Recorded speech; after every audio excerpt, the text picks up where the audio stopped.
আসসালামু আলাইকুম। SSC 2026 batch তোমাদের রুটিন প্রকাশিত হয়েছে। তোমাদের রুটিন যদি অ্যানালাইজ করো, দেখো হিসাব বিজ্ঞান পরীক্ষার আগে কিন্তু কোনো ছুটি নাই। তোমাদের হিসাব বিজ্ঞানের জন্য একটা টপ নচ সাজেশন আমি রেডি করছি, অ্যান্ড এই সাজেশনের বাইরে তোমাকে একটা অক্ষরও পড়তে হবে না ইনশাল্লাহ। এখন তোমাদের হাতে যেহেতু খুবই অল্প সময়, 2 মাসের মতন সময় আছে, ছুটি ছাটা যদি বাদ দাও তাহলে 2 মাস সময় রয়েছে। তো এই 2 মাস তুমি কিভাবে পড়বা বা কোন টপিকগুলো সব থেকে বেশি গুরুত্বপূর্ণ আগে এইটা জানতে হবে। কেননা তুমি যদি এখন আন্দাজে পড়ো তাহলে কিন্তু জীবনে হিসাব বিজ্ঞানে ভালো করতে পারবা না। আর তোমরা যারা এসএসসি পরীক্ষার্থীরা রয়েছো, তোমরা কিন্তু জানো যে তোমাদের শর্ট সিলেবাসে পরীক্ষা হবে। তোমাদের টোটাল কিন্তু হিসাব বিজ্ঞানের 7টা চ্যাপ্টার রয়েছে। তোমার হচ্ছে দ্বিতীয়, তৃতীয়, চতুর্থ, ষষ্ঠ, সপ্তম, এবার হচ্ছে নবম, দশম, এরকম টোটাল 7টা চ্যাপ্টার। এই 7টা চ্যাপ্টারে কোন চ্যাপ্টারে কোন টপিকগুলো পড়বা আগে তোমার খাতায় এগুলো নোট ডাউন থাকতে হবে। এই যে আমি টপিকগুলো সিলেক্ট করে দিছি, এটা 100% তোমার মানে মানে এটার থেকেই প্রশ্ন আসবে। তবে আমি তোমাদের যে জিনিসটা সতর্ক করতে চাই যে তোমাদের হিসাব বিজ্ঞান যে শর্ট সিলেবাস, এটাকে আর শর্ট করা যাবে না। তোমরা অনেকে মনে করতেছো যে স্যার আমাদের আগের ব্যাচ বা অন্যান্য ব্যাচ এই ভুজুং ভাজাং করে পড়াশোনা করে তারা তো পার পেয়ে গেছে, তোমরা পাবা না। কেন? কারণ হিসাব বিজ্ঞানে তোমরা অনেকে ভালো করতে পারো। তুমি দেখা গেলো ব্যবসায় উদ্যোগ কোশ্চেন এমন হার্ড করে বসবে, তুমি পরীক্ষা হলে যে ঝামেলায় পড়ে যাবা। ফিনান্সের প্রশ্নে এমনভাবে ঘুরাই দিবে, এমনভাবে করে দিবে, তুমি যে পরীক্ষা হলে কান্নাকাটি করবা। এখন খারাপ করার জন্য কিন্তু তোমার সবগুলো সাবজেক্টে মানে খারাপ করা লাগে না, একটা দুইটা সাবজেক্ট খারাপ হলে কিন্তু তোমার টোটাল রেজাল্টটাই খারাপ চলে আসবে। সো খুবই সাবধান। হিসাব বিজ্ঞানের প্রিপারেশন যদি তোমার 100তে 100ও থাকে, তারপরে এই যে আমি শতভাগ কমন উপযোগী যে সাজেশন দিচ্ছি, তুমি দেখো যে এখানে কোন টপিকগুলো তোমার মিসিং আছে, প্রথমত এটা দেখবা। আর যারা তোমরা মনে করো একদম পড়াশোনা করোই নি, এসএসসি 26 ব্যাচ, তোমরা মানে বই খুলেও দেখোনি, তারা আমাদের এই ফ্রি কোর্সটা জাস্ট খালি আমাদের সঙ্গে এই ক্লাসগুলো করো।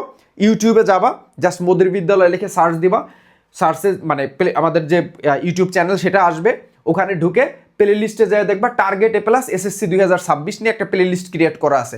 ওইখানে আমি প্রতিদিন ক্লাস আপলোড করছি, এই ভিডিওগুলো তোমরা পাবে এবং গাইডলাইনমূলক ভিডিও, এবং আমি ওখানে ওয়ান শট ক্লাস আপলোড করবো এই 7টা চ্যাপ্টারের উপরেই। তোমাদের যে 7টা চ্যাপ্টার রয়েছে শর্ট সিলেবাসে, এই 7টা চ্যাপ্টারের উপরে ওয়ান শট ক্লাস পাবা। ওয়ান শট ক্লাসে কি থাকবে? ইনশাল্লাহ আমাদের ওয়ান শট ক্লাসে প্রথমে আমি বেসিক আলোচনা করব যতটুকু লাগে, ঠিক আছে? এখন অনেক আলোচনা করার সময় নাই, যেহেতু তোমাদের হাতে খুবই অল্প সময়, 60 দিনের মতন সময়। এখন আমি যদি মনে করো একটা করে ক্লাস দেই তাহলে হবে না, এবং শুধু ওয়ান শট ক্লাস করলে হবে না, বোর্ড কোশ্চেন প্র্যাকটিস করতে হবে। মানে তোমার ক্রিয়েটিভ কোশ্চেন সুন্দর মতন প্র্যাকটিস করতে হবে টাইপ ওয়াইজ, কেমন? এরপর আমি তোমাদের ইনশাল্লাহ এমসিকিউ সলভ করাবো, কেমন? এমসিকিউ তোমাদের 30টা এমসিকিউ আসবে, অ্যান্ড এসএকিউর জন্য আমি তোমাকে উত্তর সহ সাজেশন আমি ফ্রি পিডিএফ দিয়ে দিব তোমাদের। যেহেতু এটা আমি কোর্সে আমরা কি করি, আমরা কিন্তু সব কিছু যা যা একটা স্টুডেন্টের লাগে সব দেই। সো আমাদের এই ফ্রি কোর্সেও তুমি A to Z সব কিছু ইনশাল্লাহ পাবে, কেমন? তো আর সব থেকে বড় বিষয় হচ্ছে আমাদের জন্য একটু দোয়া করো, আমরা যেন সুস্থভাবে তোমাদের যে দায়িত্বটা নিয়েছি এই দায়িত্বটা যেন A to Z কমপ্লিট করতে পারি। তো আসো, প্রথমে তোমাদের হিসাব বিজ্ঞানের প্রথম যে অধ্যায়টা শর্ট সিলেবাসে আছে, অধ্যায়টার নাম হচ্ছে লেনদেন, অধ্যায় 2।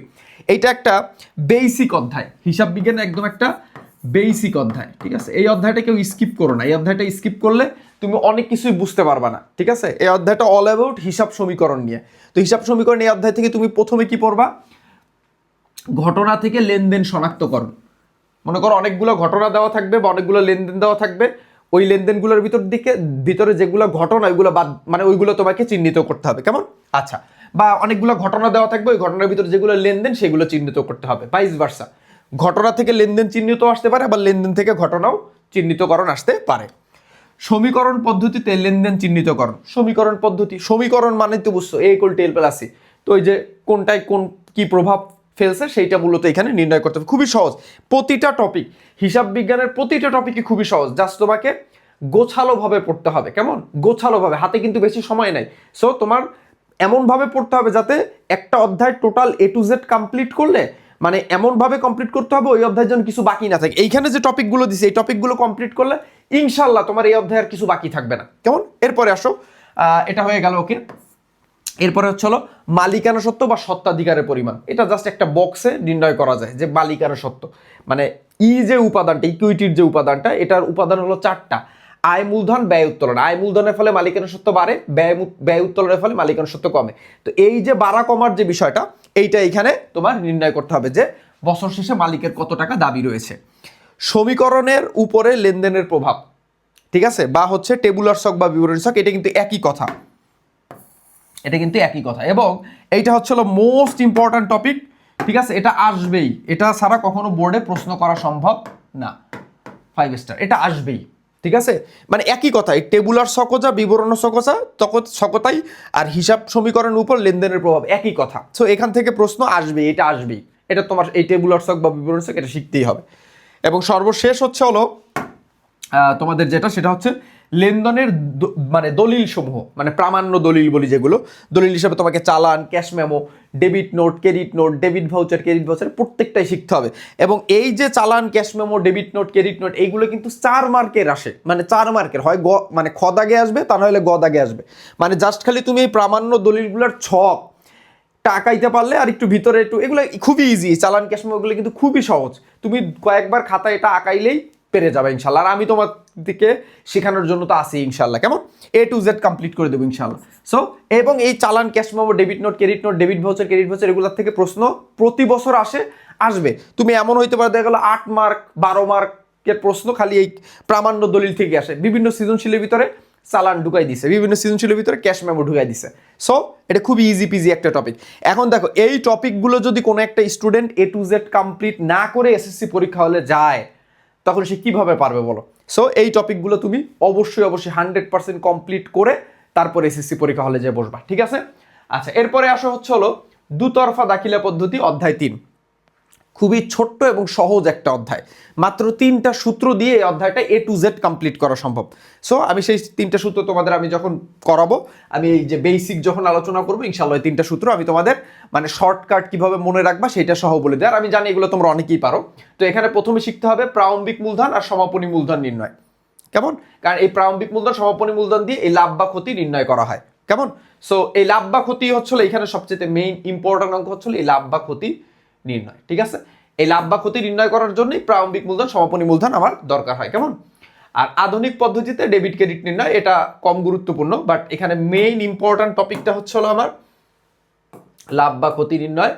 এটা হলো 5 স্টার আর এটা হলো 3 স্টার, ঠিক আছে, এটাও 5 স্টারই দেওয়া যায় কারণ এটা আসবেই, কেমন। অলরাইট, বুঝতে পারছি।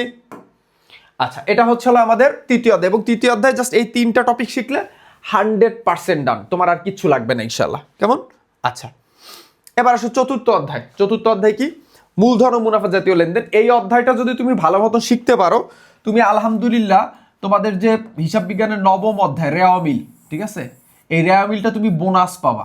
কি পাবা? বোনাস, ঠিক আছে, রেওয়ামিলটা বোনাস আকারে পাবা নবম অধ্যায়টা, কারণ নবম অধ্যায়ের যে প্রশ্নগুলো আসে ওইখানে কিন্তু এই চতুর্থ অধ্যায় থেকেও প্রশ্ন দিয়ে দেয়, কেমন। এবং এই অধ্যায়টা খুবই সহজ এবং বেসিক একটা টপিক। লেনদেন কয় প্রকার? 2 প্রকার, মুনাফা জাতীয় লেনদেন, মূলধন জাতীয় লেনদেন। যে লেনদেনগুলো নিয়মিত হয় সেগুলো মুনাফা জাতীয়, যে লেনদেনগুলো অনিয়মিত সেই লেনদেনগুলো মূলধন জাতীয়। জাস্ট এই একটা জিনিস দিয়ে পুরো এই অধ্যায়টা ক্লিয়ার করা যায়, অ্যান্ড আমি তোমাদের করাই দিব বোর্ড কোশ্চেন সহ SAQ MCQ যা লাগে A to Z কমপ্লিট করে দেবো ইনশাল্লাহ, কেমন। এবং আমি বেসিক থেকে বুঝাবো, টেনশন নেওয়ার কোনো দরকার নেই। তো এখানে প্রথমে তোমাকে শিখতে হবে মুনাফা জাতীয় আয় ব্যয়, এরপর শিখতে হবে মূলধন জাতীয় আয় ব্যয়, এরপর শিখতে হবে মূলধন জাতীয় প্রাপ্তি, যেমন মূলধন আনায়ন, স্থায়ী সম্পত্তি বিক্রয়, ঋণ গ্রহণ, এগুলো হচ্ছে সব কি মূলধন জাতীয় প্রাপ্তি। বিলম্বিত মুনাফা জাতীয় ব্যয়, বিলম্বিত মুনাফা জাতীয় ব্যয় 100% এটা আসার সম্ভাবনা অনেক বেশি। কোনগুলো? যেগুলো ভিতরে মূলধন ও মুনাফা জাতীয় 2 ধরনের লেনদেনের বৈশিষ্ট্য আছে, সেগুলো আমরা বলি বিলম্বিত মুনাফা জাতীয় ব্যয়। তো বিলম্বিত মুনাফা জাতীয় ব্যয় কোনগুলো? যেমন হচ্ছে তোমার হচ্ছে কি বলা যায়, যেমন মনে করো হচ্ছে পণ্য তৈরির পূর্বে পরীক্ষা ও গবেষণা ব্যয়, ব্যবসায় স্থানান্তর ব্যয় ইত্যাদি, এগুলা। এরপরে হচ্ছে সো এই একটা অধ্যায় শিখলে কিন্তু তুমি নবম অধ্যায় পারবা, মানে চতুর্থ অধ্যায় আর নবম অধ্যায় কিন্তু অনেকটা একটু সম্পর্ক আছে দুইটার ভিতরে, মনে রাখো। ষষ্ঠ অধ্যায় জাবেদা, তোমাদের পছন্দের অধ্যায়, তোমরা হিসাব বিজ্ঞান বলতেই অনেকে জাবেদা বুঝো। সো এই ষষ্ঠ অধ্যায়টা আমাদের শিখতে হবে। তো এখানে কি শিখতে হবে? 1 নম্বর শিখতে হবে সাধারণ জাবেদা, এটা তোমরা অনেকেই পারো, সাধারণ জাবেদা নিয়ে তোমাদের কোনো প্রবলেম নাই। এরপরে তোমাকে শিখতে হবে ক্রয় জাবেদা, বিক্রয় জাবেদা, এটা ম্যান্ডেটরি শিখতেই হবে, ঠিক আছে। আর তোমার এখানে হচ্ছে এই সাধারণ জাবেদা হলো একদম 5 স্টার, এটা শিখতেই হবে। ক্রয় জাবেদা, বিক্রয় জাবেদা এটা হলো 3 স্টার, অলরাইট। আচ্ছা, এরপরে হচ্ছে ক্রয় ফেরত জাবেদা, এটা তুমি শিখতে পারো, এর সঙ্গে বিক্রয় ফেরত জাবেদাটাও দেখতে পারো, তবে এটা বেশি ইম্পর্টেন্ট না। মেইন হচ্ছে ক্রয় জাবেদা এবং বিক্রয় জাবেদা, ধারে ক্রয় যে জাবেদায় লিপিবদ্ধ করি, জাস্ট 2টা ছক মনে রাখলেই হয়ে যায়। এরপর আমি যদি বলি সপ্তম অধ্যায় খতিয়ান, ঠিক আছে? খতিয়ানে কি শিখতে হবে? টিসক শিখতে হবে, চলমান জেরসক শিখতে হবে, দুইটাই শিখতে হবে। প্রথমে আগে লেনদেন থেকে জাবেদা করতে হবে এবং ওই জাবেদা থেকে টিসক এবং চলমান জেরসক প্রস্তুত করতে পারতে হবে। এরপর সহকারী খতিয়ানটা হলো বেশি ইম্পর্ট্যান্ট। এই সহকারী খতিয়ানটা এই জন্য আমি আগে লিখছি, এটা মোস্ট ইম্পর্ট্যান্ট, এটা একদম 5 স্টার। মানে তোমার অঙ্ক যদি পেঁচায় এই সহকারী খতিয়ান থেকে প্রশ্ন দিবে। আর এরপরে যদি আমি বলি তাহলে তোমার সাধারণ খতিয়ান, তারপরে প্রথমে সহকারী খতিয়ান, তারপর সাধারণ খতিয়ান আমি শিখাই দেবো ইনশাল্লাহ। সাধারণ থেকে আচ্ছা খতিয়ান থেকে জাবেদা প্রস্তুত বা জাবেদা থেকে খতিয়ান প্রস্তুত, ভাইস ভার্সা, দুইভাবেই আসতে পারে। খতিয়ান থেকে জাবেদা করা আসতে পারে, আবার জাবেদা থেকে খতিয়ান করা আসতে পারে, দুইভাবেই আসতে পারে। কেমন? এটাও কিন্তু মোটামুটি ইম্পর্ট্যান্ট, ভালোই। সো মেইনলি হচ্ছে হলো টিসক, চলমান জেরসক, আর হচ্ছে হলো সহকারী খতিয়ান, এই তিনটা জিনিস মোস্ট ইম্পর্ট্যান্ট। এরপরে যদি বলি নবম অধ্যায় রেওয়ামিল, তোমাদের অনেকের পছন্দের একটা চ্যাপ্টার। আর আমি আগেই বলছি এই নবম অধ্যায়টা কিন্তু চতুর্থ অধ্যায়ের সঙ্গে কিন্তু একটু মিল আছে, চতুর্থ অধ্যায়টার সঙ্গে একটু কি আছে, মিল আছে। মানে এই চতুর্থ এর মানে এখানে যখন সৃজনশীল প্রশ্ন আসে তখন অনেক সময় ওই চতুর্থ অধ্যায় থেকে প্রশ্ন আসে। যাই হোক, এখানে তোমাকে প্রথমে শিখতে হবে কোন কোন দফা রেওয়ামিলে আসে না। কিছু কিছু দফা আছে যেগুলো রেওয়ামিলে আসে না, যেমন সমাপনী মজুদ পণ্য, হাতে নগদ ব্যাংক যেমন অবর্তমানে প্রাপ্য হিসাব প্রদেয় হিসাব, এগুলোর ক্ষেত্রে প্রারম্ভিক দফাগুলো আসে না। সম্ভাব্য দায় রেওয়ামিলে আসে না। কেমন? এই যে কিছু কিছু বিষয় রেওয়ামিলে আসে না, সমন্বিত করা, এটা একটা সূত্র আছে, প্রারম্ভিক মজুদ পণ্য প্লাস নিট ক্রয় মাইনাস সমাপনী মজুদ পণ্য, এটা অনেক সময় কদাগে দিয়ে দেয়। রেওয়ামিল প্রস্তুত করেন, এই যে এটা হচ্ছে হলো মোস্ট ইম্পর্ট্যান্ট, রেওয়ামিল প্রস্তুত করা। মাত্র একটা সূত্র দিয়ে পৃথিবীর সব রেওয়ামিল করা যায়, ঠিক আছে? একটা সূত্র দিয়ে পৃথিবীর সব রেওয়ামিল করা যায়। সেই একটা সূত্র কি? সম্পত্তি ব্যয় উত্তোলন ডেবিট, আয় দায় মূলধন ক্রেডিট। আমি তোমাকে A to Z করাই দেবো ইনশাল্লাহ। রেওয়ামিলে তুমি বস হয়ে যাবে। আর তোমাদের এসএসসি লেভেলে তো একদম সাধারণ রেওয়ামিল আসে, কোনো সংশোধিত বুজুং বাজাং কোনো প্যাচ ট্যাচ কিছু না, জাস্ট একটা নর্মাল খতিয়ানের উদ্ধৃত দিয়ে একটা সাধারণ রেওয়ামিল আসবে, করে ফেলবা। মানে ইজিলি এই টপিকগুলো আমি মনে করি মানে আমাদের ওয়ান শট ক্লাসগুলো করার পরে আমরা যে 7টা চ্যাপ্টার উপর 7টা ওয়ান শট ক্লাস দিব, তোমার আর কিছুই বাকি থাকবে না ইনশাল্লাহ। আমি এইচডব্লিউ দিয়ে দেবো ইনশাল্লাহ। আমার যে ক্লাসগুলো থাকবে ওগুলোর ভিতরে এইচডব্লিউ দেওয়া থাকবে, মানে আমি করাই দিব, আবার ওই সিমিলার অঙ্ক তোমাকে আমি বাসায় এইচডব্লিউ দিয়ে দেবো ইনশাল্লাহ। কেমন? এবার আসো, এখানে এই চলতি সম্পদ চলতি দায়, এটা তোমাকে কি করতে হবে? শিখতে হবে। চলতি সম্পদ চলতি দায়, এখানে অনেক সময় কিন্তু গদ আগে চলতি সম্পদ বা চলতি দায় নির্ণয় চলে আসে। এবং এই যে মোস্ট ইম্পর্ট্যান্ট খদ আগে বা গদ আগে মুনাফা জাতীয় আয় ব্যয় নির্ণয়, এটাও কিন্তু এখানে অনেক সময় চলে আসে, ঠিক আছে? অনেক সময় কিন্তু প্রায় সময় এইটাই আসে। সো এই করতেছো রেওয়ামিল, এর ভিতরে কিন্তু এই যে দেখো এই অধ্যায়টা, এই টপিকটি কিন্তু চতুর্থ অধ্যায় থেকে আসছে, এই যে এই টপিকটা, ঠিক আছে? সো চতুর্থ অধ্যায় একটু ভালো মতন শিখতে হবে, মোস্ট ইম্পর্ট্যান্ট। এরপর আসি আর্থিক বিবরণী, যেটা দেখলে তোমাদের কান্না চলে আসে। তবে আমি তোমাদের গ্যারান্টি দিয়ে বলছি এই আর্থিক বিবরণী থেকে তুমি ইজিলি মানে মানে মানে কি বলে নাম্বার তুলতে পারবো পরীক্ষা হলে। জাস্ট আমি তোমাদের যে ক্লাসটা করাবো এই ক্লাসটায় কিছু দিক নির্দেশনা আমি তোমাদের দিয়ে দিব, এই দিক নির্দেশনাগুলো তোমার একটু ফলো করতে হবে। এরপর আমি তোমাদের প্রচুর পরিমাণে কোশ্চেন প্র্যাকটিস করাই দেবো ইনশাল্লাহ। এখানে আমি এই আর্থিক অবস্থার মানে আর্থিক বিবরণী 10ম অধ্যায়ের উপর আমি ওয়ান শট ক্লাস দিব না, এখানে আমি ভেঙে ভেঙে ক্লাস দিব এবং এটা আলাদা একটা প্লেলিস্টই করে রাখবো ইনশাল্লাহ, যাতে এই টপিকের A to Z তোমাদের কাভার হয়ে যায়। এবং এখান থেকে কিন্তু কোনো সিকিউ আসবে না, মনে রাখো, এখান থেকে কিন্তু সিকিউ আসবে না, ঠিক আছে? ঠিক আছে, এখান থেকে কোনো সিকিউ আসবে না। এখানে কি আসবে? এখানে আসবে কিন্তু তোমার একদম পুরা অঙ্ক, আস্ত অঙ্ক আসবে একটা, ঠিক আছে? তো কি অঙ্ক? প্রথমে শিখতে হবে বিশদায় বিবরণী, বহুধাপ বিশদায় বিবরণী, যেটা মোট মুনাফা, পরিচালন মুনাফা, নিট মুনাফার মালিকানা সত্ত্ব বিবরণী শিখতে হবে, ঠিক আছে? একটা মালিকানা সত্ত্ব বিবরণী আসবে এবং আর্থিক অবস্থার বিবরণীও কিন্তু আসবে। এবং এই একটা চ্যাপ্টার থেকে কিন্তু 20 মার্ক, একদম 20 মার্কস আসবে, ঠিক আছে? সো একদম বি কেয়ারফুল। এই একটা চ্যাপ্টারে কিন্তু তোমার A+ আটকাই দেবে।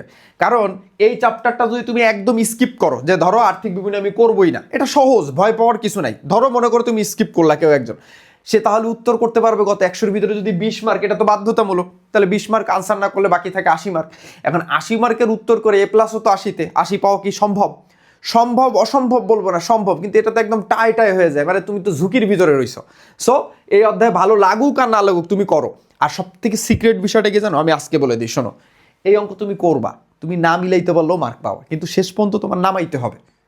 কি বলছি বুঝাইতে পারছি? সোজা কথা শোনো, এই অঙ্ক তুমি যদি পরীক্ষা হলে সাহস করে দিয়ে আসতে পারো, মিলাইতে পারলে তো আলহামদুলিল্লাহ, আর মিলাইতে পারবা, আমার ক্লাস যারা করবা ড্যাম শিওর মিলাইতে পারবা।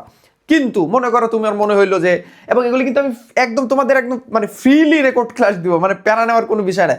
জাস্ট আমাদের মোদের বিদ্যালয়ের ইউটিউব চ্যানেলের তুমি হচ্ছে তোমাদের যে প্লে লিস্টটা আমি দিছি এসএসসি 26 ব্যাচের জন্য, ওই প্লে লিস্টটা তোমাদের কাছে রাখো, আর কিচ্ছু লাগবে না। ক্লাসগুলো ফলো করো, ইনশাল্লাহ তুমি পরীক্ষা হলে কইরা মিলাই আসতে পারবা। বাই এনি চান্স তুমি মিলাইতে পারলা না, তাও তুমি 20-এর ভিতরে 18 পাবা, 17 পাবা, 15 পাবা।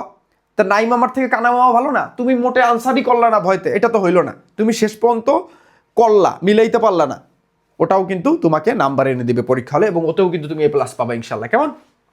আর এটা ছিল আমার সাজেশন। আর তোমাদের এই টপিকটা তো তোমরা জানো যে তোমাদের কিন্তু সিকিউ আসবে হচ্ছিল টোটাল 60টা।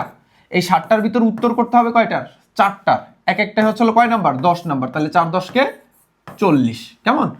আর তোমার হচ্ছে হলো আর্থিক বিবরণী থেকে, মানে ফাইন্যান্সিয়াল স্টেটমেন্ট, মানে চ্যাপ্টার 10, ঠিক আছে, চ্যাপ্টার 10 থেকে, ঠিক আছে, ফাইন্যান্সিয়াল স্টেটমেন্ট, আর্থিক বিবরণী থেকে একটা প্রশ্ন আসবে, একটারই উত্তর করতে হবে, এবং একটাই হচ্ছে হলো 20 মার্ক, 20 মার্কস, ঠিক আছে।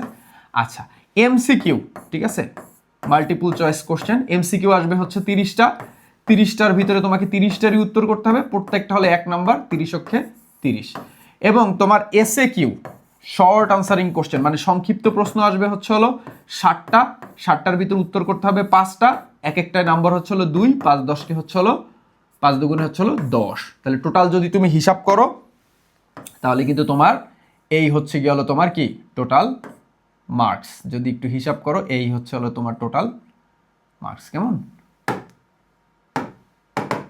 ঠিক আছে, 100 নাম্বার, 40 40 80 আর 20 100।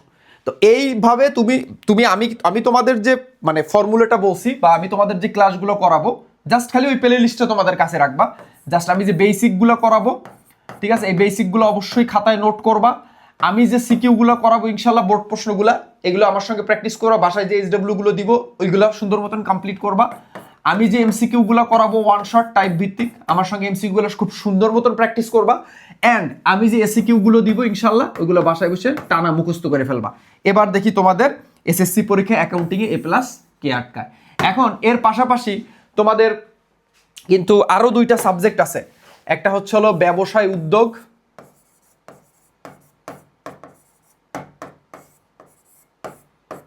একটা হলো ব্যবসায় উদ্যোগ, আর একটা হলো ফিনান্স অ্যান্ড ব্যাংকিং।